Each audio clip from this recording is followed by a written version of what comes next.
Coin du DP. Coin du DP, un canal pour les directeurs de publication de se prononcer sur l'actualité socio-économique, culturelle, sportive et autres, sans oublier la une des journaux. Donc quand je sais que je prends un billet et qu'en amont on me le refusera, je suis obligé de le refuser sur place. Cela en vaut pour les pièces. Donc il faut que le ministère des commerçants essaye de passer à une campagne de sensibilisation. On diminue le prix et on laisse chaque conducteur de s'attendre, ce qui fait qu'aujourd'hui il y a des problèmes entre les chauffeurs et les passagers. Chauffeur, je vais à Goué, mais pardon, je n'ai que 300 francs. Le chauffeur sert la mine. Pour ma part, l'une des grandes menaces qui pèsent sur nos pays, c'est celle du foncier. Et si ce problème n'est pas vite résolu, il pourra un jour nous sauter et provoquer de graves conséquences dans notre pays, surtout à Lomé. Pourquoi c'est maintenant qu'on a dépoussiéré cela pour prendre un décret autour? C'est pas passant cette situation dormante de l'opposition après les dernières élections présidentielles. Ford ne va pas se tirer des balles dans les pattes. Si l'opposition dort, c'est tant mieux pour lui. Je vois par endroits les gens faire de la propriété de façon spontanée, mais je voudrais dire que ce n'est pas suffisant. Par rapport à Lomé, où les gens viendront spécialement, il faut que tous les quartiers de Lomé soient mis au propre. Le Jassement a aussi pour ce point. À voir de très près, on dirait que c'est contre la moralité. Cette opération de passe-passe où Blaise Compaoré devient ivoirien,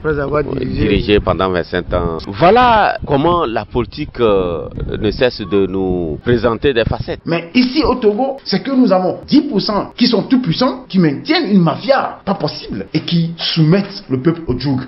Coin du DP, c'est tous les vendredis après le journal de 18h et 22h. Avec rediffusion tous les dimanches à 11h. Elom Atisogbe, patron du journal Nouvelle Tribune, bonjour.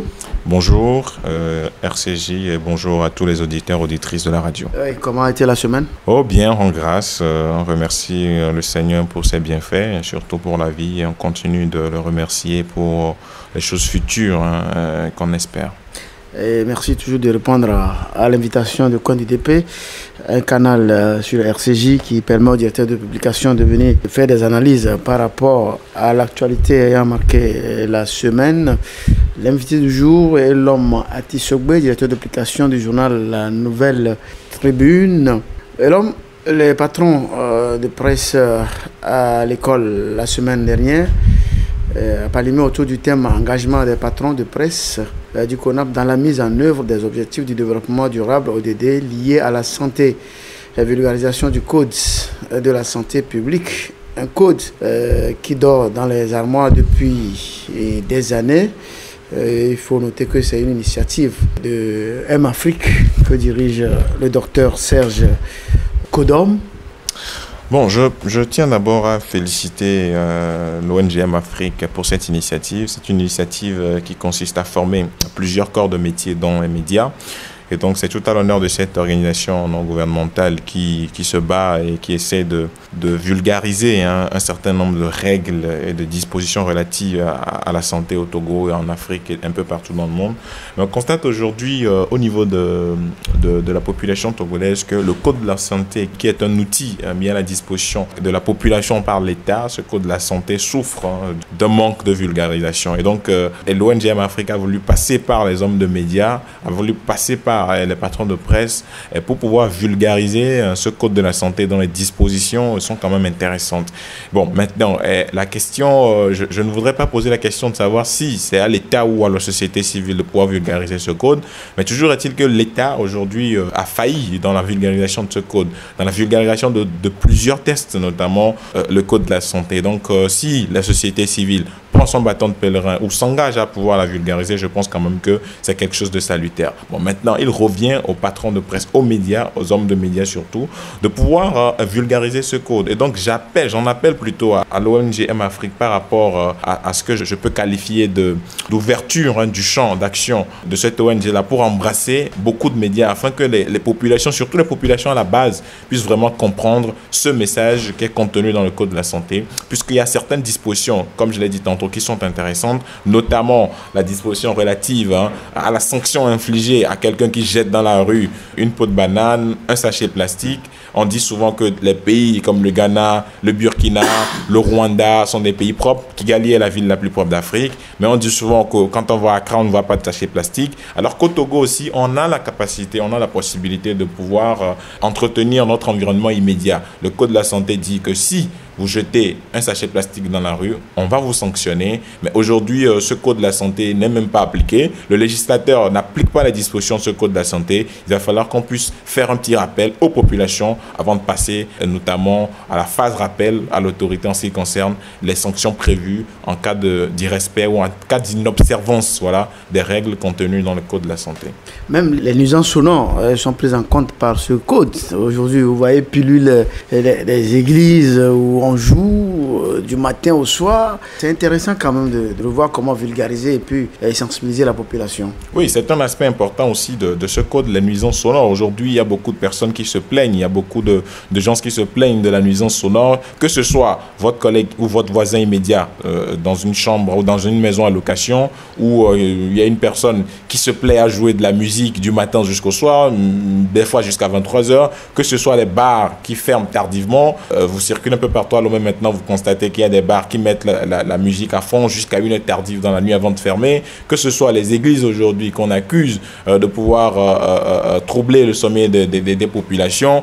Et il y a une nécessité aujourd'hui d'aller vers l'application des dispositions contenues dans le Code de la santé. Et donc, c'est quand même quelque chose d'important, de fondamental par rapport à la responsabilité du législateur. Aujourd'hui, le législateur a besoin de pouvoir sensibiliser la population avant de pouvoir passer à la phase d'application de ce code-là. Si aujourd'hui on se lève comme ça en appliquant ce code, les gens vont crier au loup. Mais aujourd'hui, il y a une nécessité pour le législateur d'intensifier la sensibilisation, que ce soit au niveau des populations à la base, au niveau des hommes de médias, au niveau de plusieurs corps de métier, afin que le message puisse passer et que les sanctions prévues par le Code de la santé soient quand même appliquées. Parce qu'il ne sert à rien de pouvoir élaborer des tests qui ne seront pas respectés demain. Et on se dit que la ville de Lomé est sale, on se dit qu'il y a dans notre environnement immédiat dont les gens ne prennent pas soin. Il va falloir qu'on puisse aujourd'hui aller vers une conscientisation à travers le rappel des dispositions contenues dans le Code de la santé.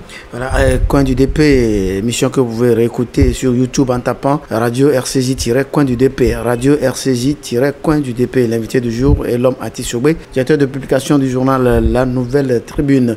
Et l'homme, 13 ans après la dépénalisation des délits de presse au Togo, la HAC et ses partenaires, les médias bien sûr ont fait le bilan cette semaine. C'était à travers un atelier initié par la Haute Autorité de l'Audiovisuel de la Communication. Oui, c'est un atelier auquel nous avons participé aussi au niveau de la rédaction de la Nouvelle Tribune. Et nous tenons particulièrement à féliciter la Haute Autorité de l'Audiovisuel de la Communication pour cet atelier qui fait un petit rappel des 13 ans de la dépénalisation des délits de presse au Togo, qui a consisté à pouvoir informer et sensibiliser les patrons de presse sur le parcours qui a été fait jusque-là par rapport à la dépénalisation des délits de presse. Et c'est l'actuel président de la HAC, M. Pitong Tchala, qui était aux affaires au niveau du ministère de la Communication quand le sujet était encore d'actualité. Et donc aujourd'hui, il y a une nécessité de pouvoir rappeler cette dépénalisation de délit de presse 13 ans après. Bon, maintenant, au niveau de la HAC, on envisage une relecture du Code de la presse, ce qui est normal, parce que vous avez suivi la dernière fois, les échanges étaient vraiment houleux, les échanges étaient vraiment nourris, et il y a une nécessité d'aller aujourd'hui vers la révision du Code de la presse et de la communication avec l'apparition des nouveaux médias qui s'imposent aux lecteurs, qui s'imposent aux populations et au monde entier. Et donc, avec l'apparition des nouveaux médias, des médias en ligne, de la presse en ligne, un aspect dont ne tient pas compte, n'est-ce pas, le code de la presse et de la communication au Togo, il va falloir qu'on puisse aller vers une petite révision de ce code-là afin d'intégrer les modifications nécessaires relatives à la presse en ligne, aux médias en ligne. Bon, maintenant, il va falloir dire dans quelle mesure on peut le faire, organiser un atelier de réflexion, une table ronde afin de recueillir les propositions des organisations professionnels de presse en ligne d'abord, et ensuite des patrons de presse et des organisations patronales de la presse au Togo, et voir encore avec les institutions, le législateur, les députés à l'Assemblée pour quand même réfléchir à la chose afin que nous ne puissions pas toucher encore à certaines sensibilités. Et revenons dans nos écoles qui ont connu des perturbations depuis le mois d'octobre. Je vais là parler de la grève des enseignants. L'État la dernière fois dit qu'il a fait un effort pour essayer d'apaiser la situation. Et cette semaine, les enseignants ont repris, mais ces enseignants disent que ce n'est que temporaire, cette reprise, parce qu'ils sont insatisfaits des efforts que l'État se dit avoir fait. Bon, moi je dirais en toute humilité, en toute modestie qu'il y a quand même eu un grand effort ou des efforts qui ont été faits la dernière fois. Et moi je tiens tout d'abord à féliciter et les enseignants et les syndicats de l'enseignement qui ont quand même tenu jusqu'au bout et organisé ces mouvements-là. Mais ce qu'on regrette, c'est le fait d'avoir déversé des élèves dans la rue injustement. Et je tiens aussi à féliciter le gouvernement qui a aussi fait un pas en faveur de l'apaisement. Ça, il faut le reconnaître aussi. Bon, maintenant, ce qui a lieu de remarquer, relever plutôt, ce qui a lieu de pouvoir mettre en exergue, c'est le fait que le gouvernement a aujourd'hui manifesté une volonté de pouvoir apaiser la situation. Donc, il y a eu des décisions relatives, n'est-ce pas, à la prime d'incitation à la fonction enseignante, une décision relative aussi à la mise en place de comités qui va réfléchir au statut particulier de l'enseignant. Et il y a eu également des décisions relatives à l'intégration des enseignants auxiliaires. Donc, ce sont des mesures qui aujourd'hui promeuvent, qui aujourd'hui s'inscrivent dans le cadre de l'apaisement souhaité par toutes les entités. Bon, maintenant, est-ce que les enseignants veulent? Vous savez, c'est ce que j'ai dit au début de la crise. Aujourd'hui, on sent un schisme au niveau des syndicats, c'est-à-dire qu'il y a des gens qui ne font plus confiance aux leaders. À chaque moment qu'il y a une lutte qui aboutit, à chaque moment qu'il y a un début d'effort du gouvernement, à chaque moment qu'il y a un début de solution au problème des enseignants, il y a un groupe qui se crée de nouveau pour dire que nous ne sommes pas d'accord par rapport à ce que les autres sont en train de faire. Et donc aujourd'hui, Achouacha est quand même guidée par la base qui dit qu'elle n'est pas satisfaite de ce qui a été pris au niveau du gouvernement comme décision. Mais toujours est-il que Achouacha, c'est un leader. Et moi, je voudrais qu'en tant que leader, soit au niveau des syndicats de l'enseignement, on fait confiance aux leaders, ou soit on ne leur fait pas confiance du tout, parce que c'est quand même embêtant de pouvoir mandater quelqu'un qui parle en votre nom et ensuite de revenir avec des solutions ou des propositions concrètes et lui dire que non, nous ne sommes pas satisfaits, nous continuons la grève, c'est un calme précaire, nous continuons la grève et nous allons retomber dans la crise après quelques jours. Oui, donc on dit que c'est une exagération parce que l'État a d'autres ministères à gérer, ce n'est pas seulement l'éducation. Oui, effectivement, mais vous savez, les deux secteurs prioritaires dans un État, c'est l'éducation et la santé. Et on peut ajouter par exemple l'agriculture qui représente un secteur fondamental aussi parce qu'il appartient au secteur primaire. Mais l'État aujourd'hui a quand même des obligations et l'État doit pouvoir prendre à bras le corps le problème de la santé et de l'éducation. C'est vrai que cette crise dans le secteur de l'éducation date de 2012 et moi, j'ai été quand même un peu sidéré de la façon dont les choses se sont passées par la suite puisque le chef de l'État a annoncé les grandes assises dans le domaine de l'éducation et de la santé pour ne les jamais tenir à la fin. Et ça a quand même surpris plus d'un puisque c'est une rencontre qui devrait normalement permettre de recueillir les problèmes du secteur de l'éducation et de la santé, de pouvoir trouver des solutions appropriées au fur et à mesure que les années passent. Et donc aujourd'hui, on se retrouve dans une situation où les revendications se sont accumulées et aujourd'hui, on a senti ce malaise au niveau des enseignants qui ont commencé à pestiférer. Bon, maintenant, il y a un début de solution. Il va falloir que les enseignants aussi puissent mettre balle à terre afin que les cours puissent reprendre déjà qu'on est en retard par rapport à l'année ou au découpage de l'année scolaire. Voilà. CONUDP, Elomati Soboué, invité du jour. Elomati Soboué est le patron du journal Nouvelle Tribune. Ashkroun, l'institution qui est chargée de l'unité de conciliation des Togolais doit rentrer dans sa phase, dans la première surtout de réparation. Pour le moment, elle a à sa disposition, l'institution donc a à sa disposition 2 milliards. Seulement quelques-uns seront pris en compte. Vous comptez qu'il y aura des moyens pour qu'on puisse indemniser toutes les victimes qui ont été identifiées, puisque tout le projet doit faire 36 ou 38 milliards.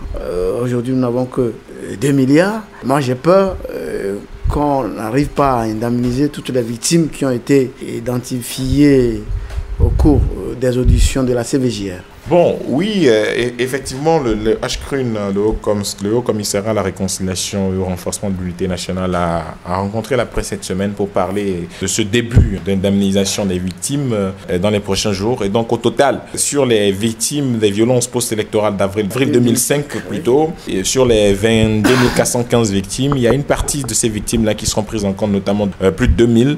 Et on parle de 2 milliards pour démarrer, ce que la présidente du HCRUN a dit, 2 milliards pour démarrer le processus d'indemnisation des victimes. Et bon, maintenant, sur le doute que les uns et les autres émettent par rapport à la suite ou à la poursuite de l'indemnisation, je pense qu'aujourd'hui, il va falloir qu'on puisse laisser le HCRUN démarrer ses activités et avancer dans la phase de réparation et afin qu'on puisse tous aviser par rapport à une suite ou non. Mais de toutes les façons, ça n'a pas encore démarré, donc il n'y a pas... Enfin, personnellement, je ne trouve pas encore moyen de s'affoler par rapport à la suite. Il faut laisser le HCRUN démarrer ses activités, démarrer la phase de réparation, mettre ces 2 milliards à la disposition des 2000 victimes. Mais il est important de relever beaucoup plus l'aspect symbolique de cette réparation, comme l'a relevé le HCRUN, que cette réparation a un aspect symbolique, comme ça se passe dans tout processus de justice transitionnelle. Et donc, il y a une nécessité aujourd'hui de pouvoir interpeller les uns et les autres sur ce sujet. Revenons maintenant à Elom Atisobwe, à votre parution de la semaine. Les grands axes. Les grands axes de la parution de la semaine, la Nouvelle Tribune, ça concerne beaucoup plus la crise au niveau de la Grande Loge nationale togolaise. Il se passe quelque chose là-bas aussi cette semaine avec l'annulation de la décision ayant conduit Joseph Kpeli au poste de grand maître de l'ordre. Il y a également un message fort de M. Hervé Pana qu'il a adressé aux membres de la Grande Loge nationale togolaise. Et il y a aussi le sujet relatif au HCRUN qui va démarrer cette opération d'indemnisation des victimes avec 2 milliards de francs CFA. Par rapport à l'annulation du coup de force de Joseph Kpeli, vous pouvez nous resituer un peu le contexte là, Elom Atisobwe? Bon, vous savez, la Grande Loge nationale togolaise baigne dans une crise depuis quelques semaines et c'est une crise profonde qui a conduit même à la pose de scellés au niveau du siège de l'institution suite à une décision de justice et c'est un huissier qui a été chargé de pouvoir poser les scellés et donc il se passe que la succession au poste de grand maître de la Grande Loge nationale togolaise qui est aujourd'hui détenu par M. Rogi Kosipas est quand même problématique dans la mesure où on accuse le grand maître sortant de pouvoir imposer un certain Monsieur Bolouvi qui serait aux prises avec Monsieur Bébé-Siki Adrien. Et donc dans toute cette polémique-là s'invite un troisième larron qui est Monsieur Joseph Kpeli qui, selon nos informations, a organisé une réunion le 8 mars 2017 dans un hôtel de la capitale togolaise avec 12 membres du souverain grand comité sur 62 et une soixantaine. Et donc, pour se faire désigner grand maître de la Grande Loge nationale togolaise en remplacement de M. Rogi Kosipas. Et donc, dans la semaine qui a suivi, il y a une plainte de M. Rogi Kosipas assisté de M. Lawson Rustico, qui est le président de l'Ordre des avocats, mais le bâtonnier. Une plainte dans laquelle M. Rogi Kosipas, qui est le grand maître de la Grande Loge nationale togolaise, a demandé au tribunal de Lomé d'annuler les effets relatifs à la désignation de M. Joseph Kpeli comme grand maître de la Grande Loge nationale du Togo et qu'il entend porter plainte dans les prochains jours pour faux usage de faux par rapport à cette désignation. Et donc dans la même journée, le 13 mars 2017, le tribunal de Lomé a pris une ordonnance dans laquelle elle a annulé d'abord les effets relatifs à la désignation de M. Joseph Kpeli au poste de grand maître de la Grande Loge nationale togolaise et avec une décision qui, selon les documents que nous avons publiés dans le journal, est exécutoire à la minute avant même enregistrement. Et donc, on est revenu de long en large sur ce dossier dans notre parution avec des preuves, la requête de M. Rogi Kosipas, la décision du tribunal de Lomé et la plainte de M. Rogi Kosipas qui n'est pas encore élaborée, mais dont il a parlé dans sa requête portant annulation de l'élection ou de la désignation de M. Joseph Kpeli au poste de grand maître de la Grande Loge nationale togolaise. Alors, que va-t-il se passer dans les jours à venir? Bon, la crise va continuer sans doute parce que aujourd'hui il y a un troisième larron qui s'invite dans la crise, c'est M. Joseph Kpeli. Il y a une troisième personne qui s'invite par rapport à tout ce qu'on connaît déjà. Bon, on est en première instance, c'est le tribunal de Lomé qui vient de condamner la désignation de M. Joseph Kpeli par 12 membres sur 62. Maintenant, M. Joseph Kpeli est libre de pouvoir relever appel. S'il relève appel et qu'il gagne, ça veut dire que M. Rogui passe à la possibilité d'aller au niveau de la Cour suprême. Et donc, ce feuilleton au niveau de la GNLT dont on a parlé, entre-temps, de la paix des braves, où on a dit entre-temps qu'on était presque à la fin de la crise, rebelote. Aujourd'hui, on se trouve dans une situation où cette désignation de M. Joseph Kpeli a plutôt relancé totalement les hostilités. Oui, ainsi. Vous avez également fait une parenthèse sur le transport, où vous écrivez un nouveau prix pour Askai. Oui, Askai Airlines, vous n'êtes pas sans savoir que c'est la compagnie aérienne panafricaine appartenant à un certain M. Gervais Kofi Djigouane-Djondo, une icône mondiale, une icône africaine, quelqu'un qui a le sens du panafricanisme. Et donc, ce nouveau prix gagné par Askai récemment à Dakar, la capitale sénégalaise, lors d'un forum, vient quand même s'ajouter aux nombreux trophées, aux nombreux prix décernés à la compagnie panafricaine pour la qualité de ses services, la qualité de ses prestations à bord. Et donc, nous sommes également revenus sur ce nouveau prix d'Askai qui lui a été décerné au début de ce mois, justement, par rapport à ses efforts dans le domaine de du transport aérien. Et là, Mathieu, écoutons votre dernière apparition et revenons maintenant, disons, dans nos quartiers où l'État a ouvert des chantiers les plus menaces déjà, et surtout quand on prend l'axe qui quitte Agoué Golf échangeur qui va vers Mouepé. Les travaux sont un peu banalisés, alors que les pluies s'annoncent, les riverains risquent de souffrir. Tout juste à côté, ici, il y a un chantier de rétention d'eau qui a été comme ça abandonné, et alors que c'est à quelques mètres seulement des bâtis, des habitations. Ça va être dangereux quand les pluies vont commencer par tomber sur la ville de Lomé. Oui, effectivement, le problème des chantiers abandonnés, c'est un problème crucial au Togo. Dans la politique des grands travaux entrepris par le gouvernement, on constate qu'il y a un certain frémissement sur certains chantiers. Il y a une nécessité aujourd'hui d'aller vers la finition de ces chantiers. Il y a des chantiers en souffrance comme la route Lomé-Vaugan, il y a des chantiers en souffrance au niveau d'Agoué, il y a des chantiers en souffrance un peu partout dans la capitale togolaise comme à l'intérieur du pays. Il y a une nécessité réelle de pouvoir aller vers la finition de ces chantiers. On ne sait pas ce qui se passe. Par rapport à certains chantiers, on parle beaucoup plus de détournement de fonds, et par rapport à d'autres, on parle aussi des problèmes de financement. Mais aujourd'hui, il va falloir que l'État, dans ses rôles régaliens, puisse quand même prendre ses responsabilités et par rapport à ces chantiers en souffrance et situer rapidement les responsabilités, excusez la tautologie, en ce qui concerne la finition de ces chantiers. On ouvre les chantiers, mais on a de la peine à pouvoir les finir. C'est le problème fondamental que nous avons dans le pays.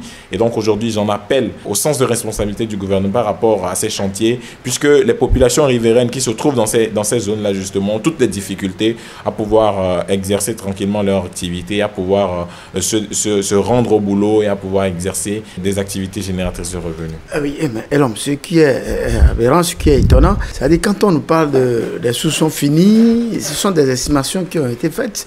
Pourquoi quand il n'y a pas suffisamment de sous, il faut ouvrir de tels chantiers pour faire embêter les riverains? Oui, c'est la principale question. C'est-à-dire qu'on ne comprend pas ce souci principal. Soit au niveau du gouvernement, on a une obligation de pouvoir communiquer par rapport à ce qui se passe, ou soit c'est ça aussi le souci. C'est-à-dire qu'il y a un manque de communication du gouvernement pour pouvoir informer les gens et sensibiliser les gens sur une situation. Aujourd'hui, on se retrouve devant ces faits et personne n'est là pour pouvoir expliquer valablement ce qui se passe. Et donc, il va falloir que le gouvernement puisse revoir toute sa communication afin de pouvoir informer suffisamment les populations à la base, afin de pouvoir toucher les couches et expliquer réellement ce qui se passe, parce que les supputations sont de trop. Et quand on accuse un gouvernement de pouvoir faire dans le détournement de fonds, quand on accuse un gouvernement de pouvoir, d'être absent sur le terrain de la communication, il y a quelque chose qui ne va pas. Donc il va falloir qu'on puisse, au niveau du gouvernement, prendre les responsabilités en ce qui concerne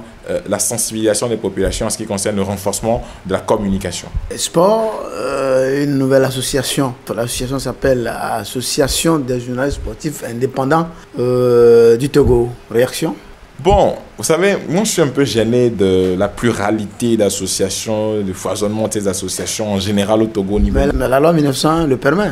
Oui, ça le permet, mais il va falloir que nous-mêmes, au niveau de notre corporation, on puisse assainir les choses. Les États généraux de la presse de Palimé ont dit quoi? Les États généraux ont recommandé qu'on aille vers une fédération des associations de presse. Et donc moi, je m'étonne aujourd'hui qu'à chaque fois où une association de presse professionnelle a des soucis, il y a une entité qui se lève et qui se démarque et qui va créer une association concurrente à l'association, mère. Mais aujourd'hui, avec la GICIT, moi je suis un peu confus, je ne sais pas ce qui se passe, je ne sais pas comment ça va se passer dans les prochains jours.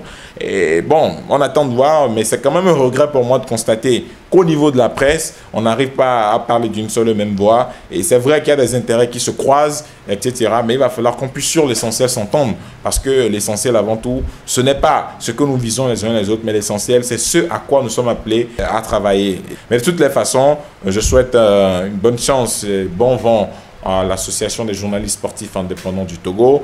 Je leur souhaite plein succès et on attend de voir les premières actions qu'ils essaieront de mener au niveau de cette association nouvelle qui s'annonce déjà.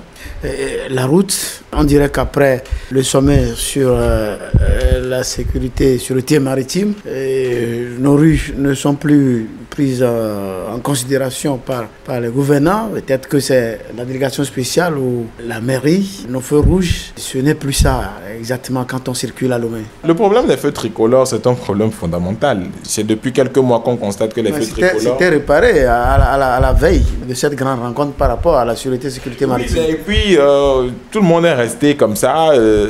Par la suite, quand vous prenez même à Didogome ici, vous constatez que les feux tricolores, il y a beaucoup de feux tricolores qui ne marchent pas, qui ne fonctionnent pas. On ne sait pas à quoi cela est dû. Il va falloir qu'on puisse aussi nous dire la société qui s'occupe de ces feux tricolores. Aujourd'hui, on est dans un flou, on ne sait pas qui fait quoi, on ne sait pas qui a pris le marché. Et donc, les populations n'ont pas, quand même, ne savent pas ou bien ne peuvent pas aujourd'hui saisir une société pour attirer son attention sur le fait que ça cause beaucoup de dégâts.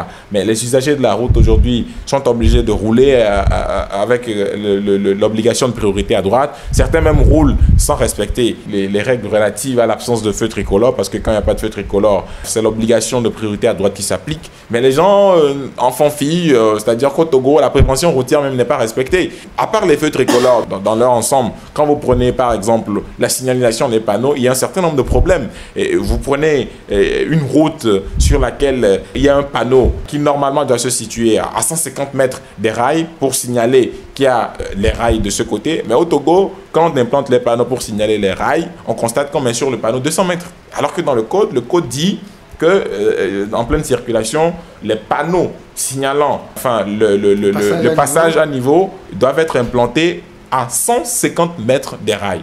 Mais aujourd'hui au Togo, obligatoirement, en race campagne comme en agglomération. Mais au Togo, vous circulez un peu, vous allez vers Atikou et vous voyez la première plaque là-bas indique 200 mètres. Vous allez vers Agbalepédo, vous voyez la plaque qui indique le passage à niveau, c'est 200 mètres qui est écrit dessus. Mais finalement, on se dit que la prévention routière même a un souci au Togo. Et donc dans ce brouhaha-là, où même les passages cloutés, les gens ne les respectent pas, quand le piéton veut traverser, l'usager de la route klaxonne, pour que, comme si c'est lui qui avait la priorité, alors que le piéton qui est en train de traverser la route au niveau du passage clouté a la priorité et qu'il revient à l'usager de la route ou au chauffeur ou au conducteur automobile de pouvoir freiner ou ralentir afin que le piéton puisse passer. Mais au Togo, c'est le contraire. À chaque fois que quelqu'un veut passer sur le passage clouté, on klaxonne comme si on avait la priorité, comme si on devait passer normalement, alors que c'est interdit par le code. Et donc, il y a quand même un manque de civisme, une fracture civique dans le pays. Mais la prévention routière aussi, c'est quelque chose que nous devons revoir, d'où la nécessité de pouvoir aller vers ces auto-écoles-là qui aujourd'hui se créent un peu partout à Lomé. Donc aujourd'hui, il y a quand même une volonté de pouvoir assainir le secteur. On a recensé 10 auto-écoles agréées, mais je pense que l'État peut mieux faire. Parce que de Lomé à 5K, c'est dire qu'il y a seulement 10 auto-écoles agréées. C'est quand même on trouve ça quand même un peu trop beau, et il va falloir que l'État puisse faire des efforts pour agréer ou donner l'agrément à d'autres auto-écoles qui aujourd'hui font du bon boulot et qui méritent aussi d'être classés dans ce schéma. Et donc, à part les feux tricolores, il y a les règles de prévention routière que nous devons aussi respecter. Nous exhortons aussi, nous devons, en tant que médias, exhorter la population à pouvoir le faire, parce qu'on a constaté que dans le pays, il y a une fracture civique qui s'est installée. Il y a quand même une absence en matière de formation civique dans le pays. Oui, et il y a même ailleurs, la dernière fois, on a même vu des corps habillés se transporter à 3 et sur une moto. Les conducteurs de taxi-moto ont hué, ont crié sur eux. Alors, l'exemple, ça devient compliqué. Aujourd'hui, au Togo, c'est l'exception qui devient la règle en termes de prévention routière. Vous voyez, il y a quand même des conduites bizarres qui se font un peu partout dans le pays, mais l'exemple doit venir du haut. Bon, c'est vrai que par le passé, on reprochait aux forces de l'ordre ou aux gendarmes de ne pas immatriculer leur moto. On voit beaucoup d'agents, policiers, de gendarmes qui ont des motos mais qui ne sont jamais immatriculés. Et donc, il paraît qu'au niveau de leur hiérarchie, on leur a demandé de pouvoir immatriculer les motos, faute de quoi ils seront sanctionnés. Et donc, certains ont commencé à le faire, d'autres sont toujours avec des motos non immatriculées. Et l'exemple doit venir quand même de ce côté. Alors que si vous roulez maintenant avec une moto non immatriculée, un policier vous arrête parce que vous n'avez pas de plaque. Alors que lui-même n'a pas de plaque pour sa moto. C'est quand même ahurissant. C'est pourquoi je parle de fracture civique dans le pays. Celui qui est appelé à arrêter son prochain ou son compatriote pour infraction a lui-même l'obligation de savoir si lui-même il est quand même en règle vis-à-vis de la loi. Mais si la personne n'est pas en règle vis-à-vis de la loi n'est pas faite pour les autres, la loi est faite et est de portée universelle. Donc il va falloir sensibiliser, continuer la sensibilisation pour que les uns et les autres puissent prendre conscience. La formation civique est importante dans le pays. On a constaté qu'au Togo, il y a une fracture civique. Les gens n'ont pas de respect pour les couleurs nationales, les gens n'ont pas de respect pour les règles de prévention routière. Il y a quand même beaucoup de choses qui ont quitté les bonnes manières dans ce pays, notamment en termes de respect de la loi. On a parlé tantôt du code de la santé publique dont les gens n'ont pas connaissance et qui ne les appliquent pas. Les couleurs nationales aujourd'hui, on voit dans certains établissements scolaires des couleurs nationales déchirées, délavées, qu'on monte et on voit aujourd'hui au niveau de certaines conférences le drapeau togolais ou des couleurs de certains pays qui sont hissés mais qui sont délavés, qui sont déchirés. Il y a quand même beaucoup de choses qu'on doit revoir, on doit interpeller la conscience des gens par rapport à ce niveau d'incivisme qui s'est installé dans le pays. Voilà, alors Mathieu, coup de gueule, coup de cœur pour terminer. Un coup de cœur à l'endroit de la femme. Vous savez, le 8 mars, c'est la journée internationale de la femme. Et donc, durant tout le mois de mars, nous célébrons la femme. Et donc, comme nous sommes encore dans le mois de mars, je profite de cette tribune pour souhaiter une bonne fête à toutes les femmes dans le monde et spécialement aux femmes africaines qui se battent un peu partout en Afrique parce que la femme africaine a des particularités que la femme occidentale n'a pas. N'oubliez pas la vôtre. Hein? Oui, je ne l'oublie pas non plus. Et je profite de cette tribune pour les féliciter pour tout ce qu'elles font pour le développement de la nation togolaise et le développement du monde en général. Le coup de gueule? Un coup de gueule aujourd'hui, c'est par rapport à ce que je viens de dire, un coup de gueule au niveau de l'autorité pour plus d'engagement en matière de formation civique. Aujourd'hui, on en a besoin. Il y a cette fracture civique-là dans tous les secteurs. Vous avez vu les élèves qui étaient sortis dans la rue la dernière fois pour dire « nous voulons les cours, nous voulons les cours ». En fait, ils ne revenaient pas à l'élève de descendre dans la rue pour demander à l'autorité qu'il veut les cours. Ce n'est pas son rôle. Son rôle, c'est de pouvoir prendre les cours et les réviser et passer son examen et réussir. Mais on a vu que dans le pays, il y avait une certaine tension au niveau des élèves qui était même prêt jusqu'à dire, je cite, qu'aujourd'hui, nous sommes en train de faire la lutte pour les enseignants. Gare à l'enseignant qui va nous dire en fin d'année que nous avons échoué. Fin de citation.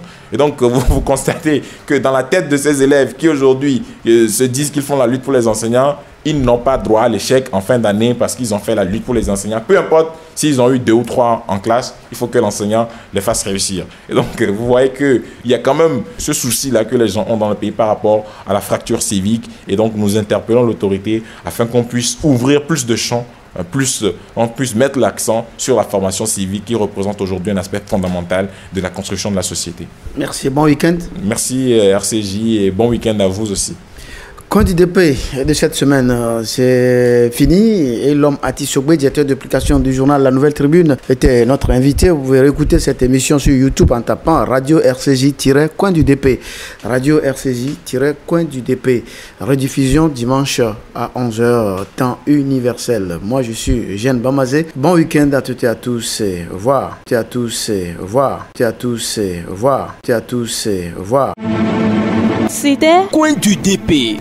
Coin du DP, un canal pour les directeurs de publication de se prononcer sur l'actualité socio-économique, culturelle, sportive et autres, sans oublier la une des journaux. Je pense que c'est des gamineries qu'ils doivent arrêter et que lorsqu'on leur offre un cadre de discussion, ils doivent saisir l'occasion pour aller exprimer leurs idées. Qu'on demande à ceux qui ont mis la main dans l'argent du pays, qu'ils remboursent. Si tous ceux qui ont volé le pays là, cette minorité a donc parlé chaque fois le chef de l'État, si on arrive à faire en sorte que cette minorité et tous ceux qui continuent de piller ce pays à rembourser l'argent qu'ils ont pillé, qu'on n'aura plus à aller emprunter chaque jour de l'argent. Pour le moment, faisons un pas, la limitation du mandat et le mode de scrutin. Et vous n'êtes pas sans savoir, ce qui a encore braqué les gens, c'est la sortie de Maganawe Florent qui a dit que l'APG est déjà caduque. Bonne opportunité offerte une fois encore à l'Afrique, donc après d'autres regroupements de pays. Ce sont les États-Unis d'Amérique qui offrent donc une opportunité à l'Afrique pour une fois échanger. Dans un pays normal et surtout en Afrique, le clergé et les représentations religieuses et spirituelles ont une importance capitale dans les prises de décision, dans l'orientation. Et le mal du Togolais, c'est que on réagit au coup par coup. Quand aujourd'hui quelque chose se passe, on réagit sur le champ, mais on ne cherche pas les tenants et les aboutissants. Les hommes d'affaires font les affaires. Et qui dit homme d'affaires cherche d'abord son bénéfice, puis le reste viendra après. Et donc quand vous confiez la fédération à un homme d'affaires, attendez-vous à ce qu'il fasse des affaires avec votre fédération et votre football. Disons que l'essentiel doit être fait. Et l'essentiel pour moi, c'est accompagner les responsables, les propriétaires de ces fermes avicoles afin qu'ils puissent redémarrer rapidement leurs activités. Je ne suis pas sûr que nous pouvons faire le compte. Et ça, c'est parce qu'il y a une certaine impunité dans le pays. Les gens pensent que quand on détourne l'argent du pays, ce qu'il y a comme sanction, c'est qu'on vous licencie. Coin du DP, c'est tous les vendredis après le journal de 18h et 22h. Avec rediffusion tous les dimanches à 11h.